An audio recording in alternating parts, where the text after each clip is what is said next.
meus amigos e minhas amigas, nesta reta final do segundo turno, decidi escrever esta carta pública ao povo evangélico.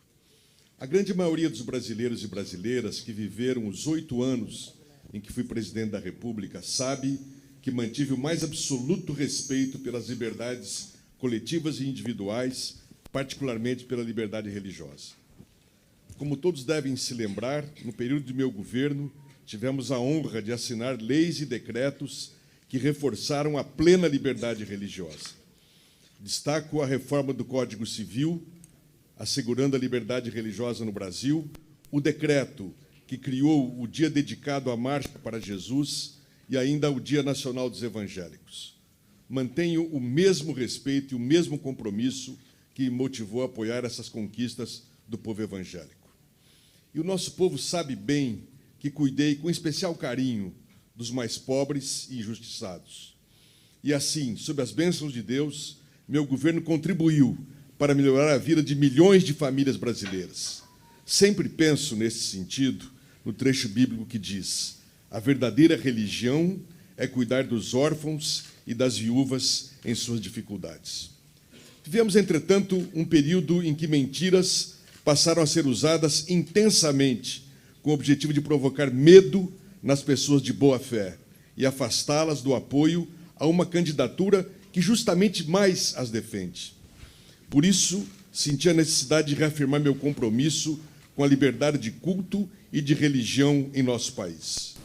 Todos sabem que nunca houve qualquer risco ao funcionamento das igrejas enquanto fui presidente. Pelo contrário, com a prosperidade que ajudamos a construir, foi no nosso governo que as igrejas mais cresceram, principalmente as evangélicas, sem qualquer impedimento e até tiveram condições de enviar missionários para outros países. Não há por que acreditar que agora seria diferente.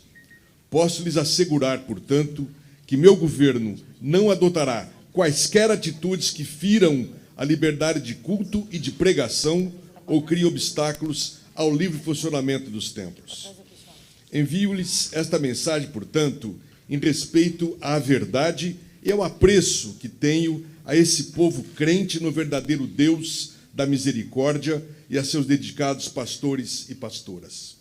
Se Deus e o povo brasileiro permitirem que eu seja eleito, além de manter esses direitos, vou estimular sempre mais a parceria com as igrejas no cuidado com a vida das pessoas e das famílias brasileiras.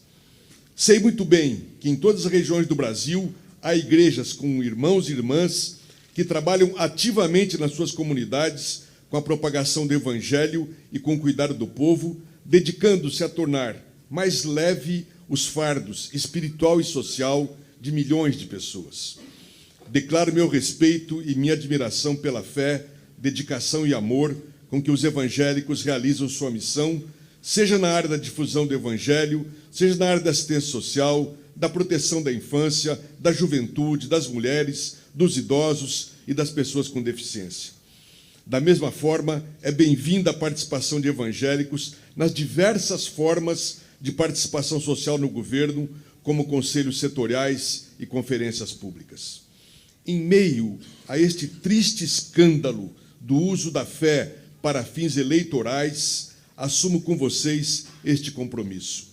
Meu governo jamais vai usar símbolos de sua fé para fins políticos partidários, respeitando as leis e as tradições que separam o Estado da Igreja, para que não haja interferência política na prática da fé.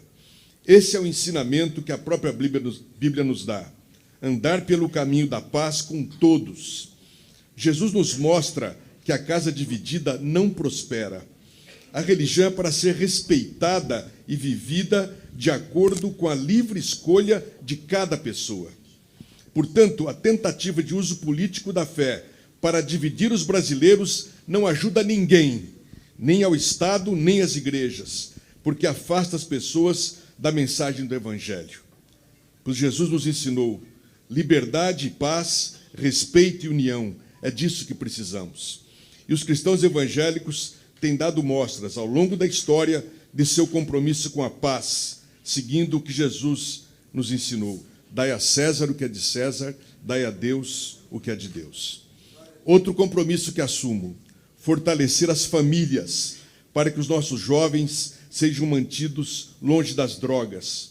Nós queremos nossa juventude na escola, na iniciação profissional, realizando atividades esportivas e culturais, para que tenham mais oportunidades e exerçam cidadania de forma produtiva, saudável e plena. O respeito à família sempre foi um valor central na minha vida. Isso se reflete no profundo amor que dedico à minha esposa, aos meus filhos e netos. Por isso compreendo o lugar central que a família ocupa na fé cristã. Também entendo que o lar e a orientação dos pais são fundamentais na educação de seus filhos, cabendo à escola apoiá-los, dialogando e respeitando os valores das famílias, sem a interferência do Estado. A preocupação com as famílias brasileiras deve ser integral. O povo brasileiro está numa condição de desespero e precisaremos muito da ajuda das igrejas para, o quanto antes, reverter esta situação. De nada adianta se dizer defensor da família e, ao mesmo tempo, destruí-las pela miséria, pelo desemprego, pelo corte das políticas sociais e da moradia popular. Queremos dar às famílias prosperidade e segurança. O lar é a garantia de proteção. É inaceitável que milhões de brasileiros e brasileiras não tenham um teto. Por isso, vamos retomar o vitorioso programa Minha Casa Minha Vida com toda a intensidade, para que todas as famílias brasileiras tenham uma casa onde possam viver com segurança e dignidade. Nosso governo implementará políticas públicas consistentes para que nenhuma família brasileira enfrente o flagelo da fome. Sobretudo, não pouparei esforços para que possam adquirir os necessários e suficientes meios para viver dignamente por seu trabalho, sem ter que depender da ajuda do Estado. Nosso projeto de governo tem compromisso também com a vida plena em todas as suas fases.